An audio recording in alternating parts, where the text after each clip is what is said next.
ढेंकानाल जिला हिंदोल ब्लॉक रासोल पंचायत रे आम ओडिशा नवीन ओडिशा कार्यक्रम माध्यम पंचायत स्तरीय सचेतनता शिविर अनुष्ठित हो जाए। मुख्य अतिथि भाव हिंदोल ब्लॉक अध्यक्ष सस्मिता राणी नायक, ब्लॉक गोष्ठी उन्नयन अधिकारी बनिता विजयिनी, रासोल सरपंच दिवाकर नायक, रासोल समवाय सभापति संजय आचार्य सहित अनेक सभ्य छात्र छात्री ग्रामवासी माने उपस्थित थिले।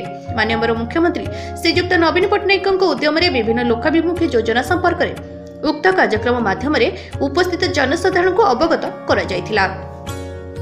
रासोल पंचायत होइतिबा उन्नयनमूलक कार्य तथा आम ओडिशा नवीन ओडिशा माध्यम 18टी प्रकल्प पाई 25 लाख टंका, विजु स्वास्थ्य कल्याण योजना माध्यम 2388 परिवार को विजु स्वास्थ्य कल्याण योजना अंतर्भुक्त, 2017 परिवार को कालिया योजना अंतर्भुक्त, 1181 हिताधिकारी को सामाजिक सुरक्षा भत्ता एवं 772 गर्भवती महिला को ममता योजना सहायता, 84 मिशन शक्ति गोष्ठी को मोट 336 लाख टंकार बिना सुधर ऋण भली अनेक योजना पंचायत होइथिबा उन्नयनमूलक कार्यगुड़ी को लोकलोचन को अणा जायथिला।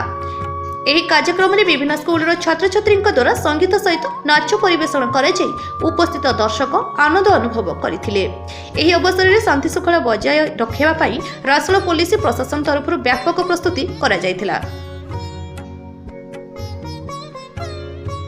ହିନ୍ଦୋଳରୁ ପ୍ରଭାସ କୁଣ୍ଟିଆଙ୍କ ରିପୋର୍ଟ, ବି ନ୍ୟୁଜ୍ ଓଡ଼ିଶା।